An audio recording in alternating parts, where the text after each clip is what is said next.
तो चलिए एक बार फिर से आप सभी का स्वागत है हमारे यूट्यूब चैनल पर। देखिए आज की इस वीडियो में बात करेंगे class 11th Hindi elective question paper की। देखिए आज का जो एग्जाम था आपका अंतिमवा एग्जाम था और आपका कितना सही हुआ है कितना गलत हुआ है सारा का सारा इस वीडियो में पता चल जाएगा। तो बिना देर के हम लोग प्रश्नों की बात करेंगे। तो पहला जो आपका क्वेश्चन पूछा गया गद्यांश से, तो मैंने पढ़ लिया गद्यांश में उत्तर बताने का प्रयास कर रहा हूँ। आपका देखिए क्वेश्चन पूछा गया किस व्यवस्था में नागरिकों को अधिकार है कि उसकी आवाज़ शासन द्वारा सुनी जाए। तो इसका सही उत्तर ऑप्शन नंबर जो 3 दिखाई दे रहा है, ठीक है, आपका प्रजातांत्रिक सही सा उत्तर हो जाएगा। ठीक है, तो एक का ऑप्शन नंबर 3 सही सा उत्तर हो जाएगा। दूसरा प्रश्न की बात करेंगे, पूछा गया था कि संघ शासन का स्वाभाविक परिणाम है।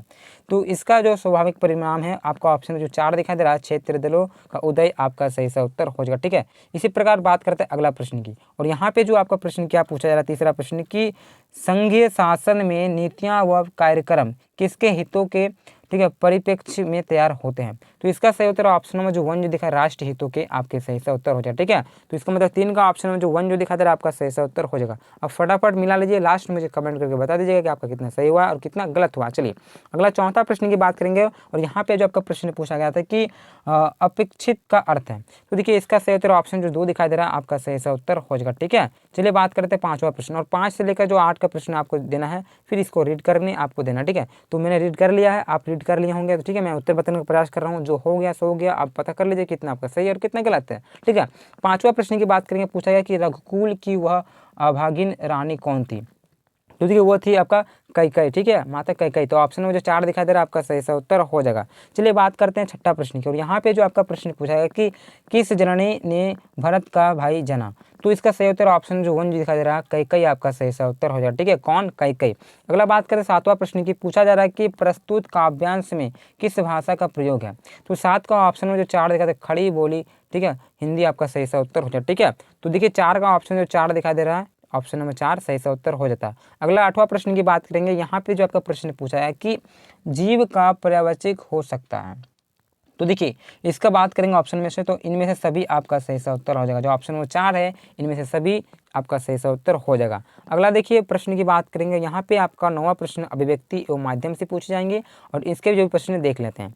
देखिए पहला प्रश्न क्या पूछा रहा है कि जनसंचार माध्यम का प्रमुख कार्य है। तो देखिए जनसंचार माध्यम का प्रमुख कार्य आपका सूचना देना भी होता है, शिक्षित करना भी होता है और ठीक है रोजगार संबंधी जानकारी देना भी होता है। यानी कि ये सभी के सभी आपका सही सा उत्तर हो जाएगा। जो बच्चे 4 मार रहे हैं आपका पूरा सही उत्तर है। ठीक है, तो ऑप्शन में 4 आपका सही उत्तर हो जाएगा। 10वां प्रश्न की बात करेंगे। यहाँ पे प्रश्न पूछा रहा है कि पत्रकारिता के विकास में कौन सा मूल भाव सक्रिय रहता है।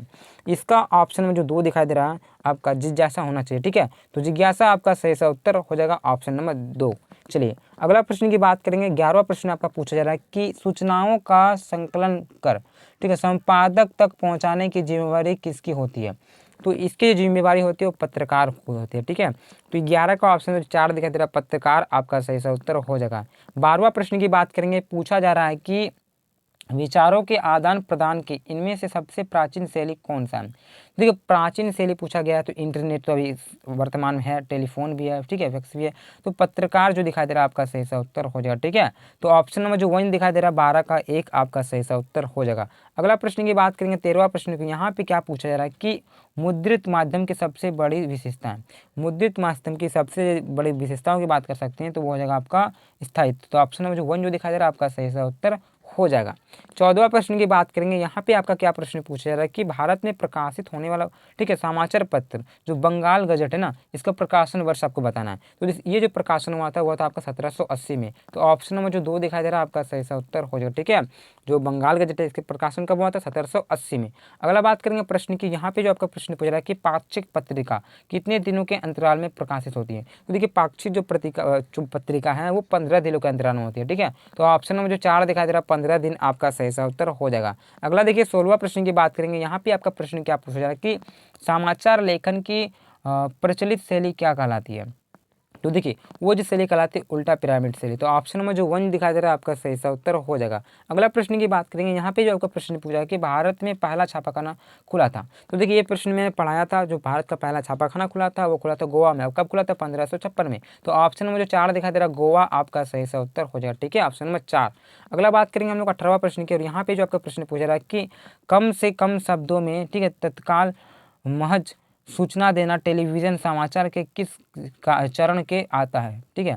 तो ये जो आता है 18 का बात कर सकते हैं, तो ऑप्शन नंबर 3 जो दिखाई दे रहा है आपका सही सा उत्तर है, ठीक है। ऑप्शन नंबर 3 आपका सही सा उत्तर हो जाएगा। अगला बात करेंगे प्रश्न की, और आपका 19वां प्रश्न क्या पूछा जा रहा है, 19 से 22 के प्रश्न फिर यहाँ से आपको रीड करके देना है। तो चलिए बात करते हैं प्रश्नों की, और यहाँ पे आपका प्रश्न क्या पूछ रहा है कि प्रस्तुत काव्यांश के रचयिता हैं, तो इसके रचयिता कबीरदास जी हैं। तो ऑप्शन में जो 3 दिखाई दे रहा है कबीरदास आपका सही सा उत्तर हो जाएगा। अगला प्रश्न की बात करेंगे, तो 20वां जो आपका प्रश्न पूछ रहा है कि यहाँ बालम किसका प्रतीक है, तो बालम जो प्रतीक है वो परमात्मा का प्रतीक है, ठीक है। जो बालम यहाँ पे बोला गया है वो परमात्मा का प्रतीक है। तो ऑप्शन में जो 1 दिखाई दे रहा है भगवान, ठीक है, आपका सही से उत्तर हो जाएगा। अगला बात करेंगे 21वां नंबर प्रश्न की, पूछा जा रहा है कि उपयुक्त पंक्ति के केंद्र में कौन सा भाव है, तो इसमें प्रेम का भाव है, ठीक है। तो ऑप्शन में जो 3 दिखाई दे रहा है प्रेम आपका सही सा उत्तर हो जाएगा। अगला बात करेंगे हम लोग नेक्स्ट क्वेश्चन की, तो नेक्स्ट जो आपका क्वेश्चन क्या पूछा जा रहा है कि यहाँ कवि ने स्वयं को किस रूप में प्रस्तुत किया, तो देखिए कवि ने यहाँ पे स्त्री के रूप में प्रस्तुत किया है। तो ऑप्शन में जो 2 दिखाई दे रहा है स्त्री आपका सही सा उत्तर हो जाएगा। अगला बात करेंगे हम लोग 23वां प्रश्न की, और यहाँ पे आपका प्रश्न पूछ रहा है कि सूरदास किस काव्य, ठीक है, परंपरा के कवि हैं।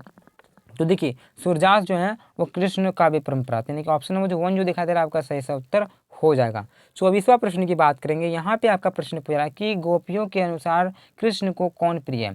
तो देखिए जब कहानी आप पढ़ेंगे, जब याद होगा, तो उसको क्या प्रिय है, उसे मुरली प्रिय है, ठीक है। तो ऑप्शन जो वहाँ पे 3 दिया है मुरली आपका सही सा उत्तर हो जाए, ठीक है। जो अपने होठ में एनी टाइम उसको सटाए रखते हैं, तो गोपियाँ ऐसे जलती थी, ठीक है।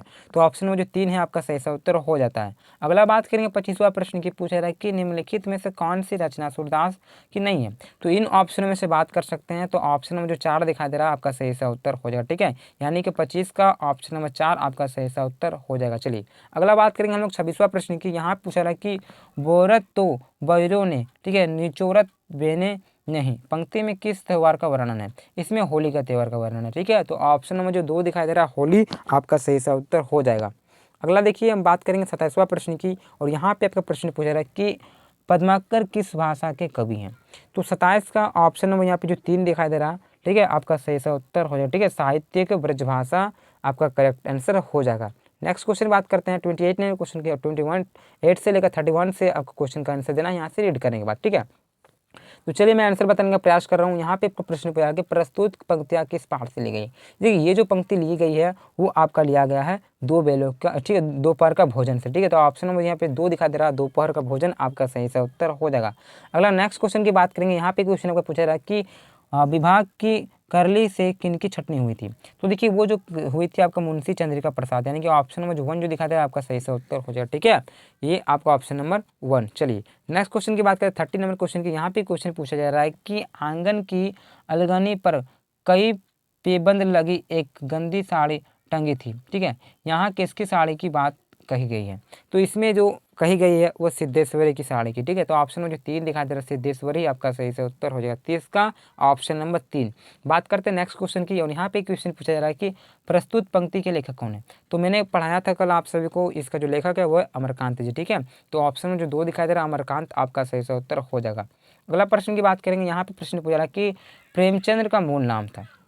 तो देखिए प्रेमचंद्र का मूल नाम था आपका धनपत राय। तो ऑप्शन नंबर जो 1 दिखा दे रहा है धनपत राय आपका सही सा उत्तर हो जाएगा, ठीक है।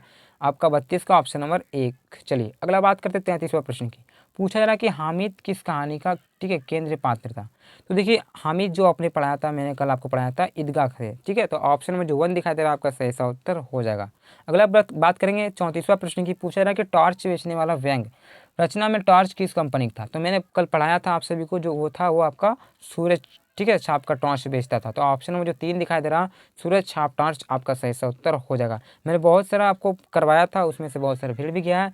अब क्या कीजिए, आप हमारे चैनल को सब्सक्राइब करके रख लीजिए, क्योंकि आपका जो टर्म 2 का एग्जाम है वो आपका बाकी है, उसका भी मैं तैयारी आशा करता हूँ कि बहुत ही अच्छी प्रकार से आप सभी को करवाया जाएगा हमारे चैनल के माध्यम से, ठीक है। तो आप क्या कीजिए, हमारे चैनल को सब्सक्राइब करके रख लीजिए, जैसे दिक्कत ना हो। साथ ही साथ आप अगर आप सभी ने इतिहास का और पॉलिटिकल का आंसर की नहीं मिला है तो मिला सकते हैं, ठीक है। चलिए बात करते हैं 35वां प्रश्न की। यहाँ पे प्रश्न पूछा रहा है कि टॉर्च बेचने वाले में टॉर्च के प्रतीक के माध्यम से लेखक ने किस पर प्रकाश डाला है।